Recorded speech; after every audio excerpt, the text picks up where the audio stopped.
بسم الله الرحمن الرحيم. الحمد لله رب العالمين، والصلاة والسلام على سيد الأنبياء والمرسلين وعلى آله وصحبه أجمعين، أما بعد. قد روي عن النبي صلى الله عليه وسلم أنه قال: خيركم من تعلم القرآن وعلمه، أو كما ورد عن النبي صلى الله عليه وسلم. السلام علیکم ورحمۃ اللہ وبرکاتہ. سامعین کرام، آج کی اس ویڈیو میں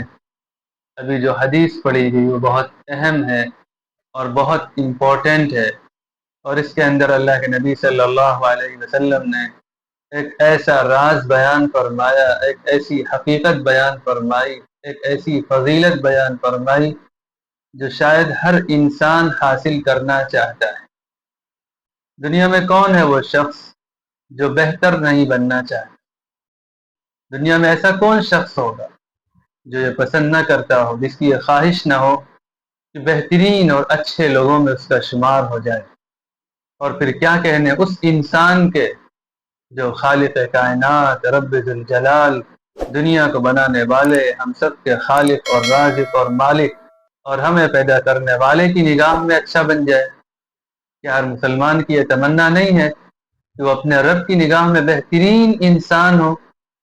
اللہ کے نبی صلی اللہ علیہ وسلم نے اسی حقیقت کو ان چند الفاظ کے اندر بیان فرمایا کہ تم میں بہترین انسان وہ ہے جو قرآن کو سیکھے اور اس کو سکھائے. خیرکم من تعلم القرآن وعلمہ. اس حدیث کے اندر اللہ کے نبی صلی اللہ علیہ وسلم نے جو بات بیان فرمائی، یہ نکتہ یہاں پر بہت قابل غور ہے کہ حضور اکرم صلی اللہ علیہ وسلم نے قرآن سیکھنے والے کو سکھانے والے سے پہلے بیان فرمایا. گویا قرآن کا طالب علم ہونا، قرآن اسٹڈیز کا ایک اسٹوڈنٹ بننا، یہ بہت بڑی فضیلت کی چیز ہے، اور اس کا درجہ اللہ کے نبی صلی اللہ علیہ وسلم نے سکھانے والے سے بھی مقدم رکھا. ایک موٹیویشن ہے، ایک ترغیب ہے اللہ کے نبی صلی اللہ علیہ وسلم کی جانب سے ہم سب کے لیے، تمام مسلمانوں کے لیے، بلکہ اس سے آگے بڑھ کر انسانیت کے ہر فرد کے لیے، ہر اس شخص کے لیے جو بہتر بننا چاہتا ہے، جو بہترین انسان، اچھا انسان بننا چاہتا ہے، صرف لوگوں کی نگاہ میں نہیں بلکہ خالق اور مالک کی نگاہ میں، اس کے نزدیک اس کے لیے اس سے بہتر کوئی فارمولہ نہیں ہو سکتا، کوئی طریقہ نہیں ہو سکتا کہ اس مالک کی کتاب کو سیکھنے میں خود کو لگا دے، اس کی کتاب کو سمجھنے میں اپنے کو لگا دے، اس کی کتاب کو پڑھنے میں اپنے کو لگا دے. اور اللہ رب العزت کی کتاب کو سیکھنا، اس کا مطلب اس کتاب کو پڑھنا آئے، اور پڑھنا بھی ہمیں تجوید کے ساتھ اچھے طریقے سے آئے، اس طرح آئے جس طرح ہم سب کے آقا جناب محمد الرسول اللہ صلی اللہ علیہ وسلم نے پڑھ کر بتایا اور سکھایا ہے. پھر ہمیں پڑھنا آ جائے، اس کی تلاوت آ جائے، تو پھر اس کے معنی کو سمجھنا آ جائے، اس میں جو باتیں خدا نے فرمائی ہیں، اس میں جو پیغام اللہ نے دیے ہیں، اس میں جو احکام مالک نے دیے ہیں، اس میں جن باتوں سے پیدا کرنے والے نے روکا ہے، ہم وہ سمجھنے لگے،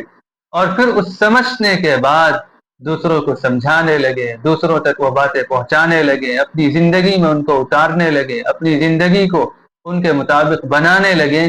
یہ تمام چیزیں قرآن مجید کو سیکھنے اور سکھانے میں داخل ہیں.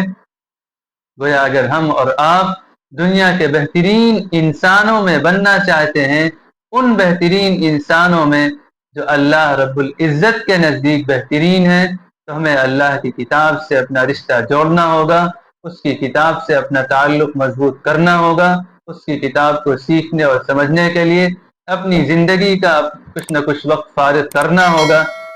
لہذا اسی مقصد کو حاصل کرنے کے لیے ہم اپنے چینل پر قرآن مجید سے متعلق ہر فرائیڈے کو، ہر جمعہ کو ایک ویڈیو اپلوڈ کریں گے. آپ حضرات اس میں ہمارے ساتھی بنیے، اس کو سیکھیے، اس کے ذریعے قرآن مجید کو سمجھنے کی فکر اور کوشش کریں، اور ہر جمعہ کو ایک قرآنک ورڈ یا کوئی ایسا جملہ اور سینٹنس جو قرآن مجید میں بار بار ریپیٹ ہوا ہے، اس کا ٹرانسلیشن یا اس کی مختصر سی تشریح جو ہر ایک کو یاد ہو سکے، چھوٹے کو بھی، بڑے کو بھی، مرد کو بھی، عورت کو بھی، ہر ایک کو یاد ہو سکے، وہ انشاءاللہ پوسٹ کی شکل میں ہر جمعہ کو آپ کے سامنے ہمارے سوشل میڈیا پلیٹ فارم سے پیش کی جائیں گی۔ آپ ہماری اس پوسٹ سے جڑیے، اس کو شیئر کریے اور قرآن مجید کو سیکھنے اور سکھانے کے سلسلے میں ہمارے ساتھی بنیے، ہمارا ساتھ دیجیے۔ اللہ ہم سب کو قرآن مجید کو سیکھنے اور سکھانے والوں میں شامل فرمائے اور ان بہترین انسانوں میں ہمارا شمار فرمائے جو اللہ کے نزدیک بہترین اور اچھے لوگ ہیں۔ السلام علیکم ورحمۃ اللہ وبرکاتہ۔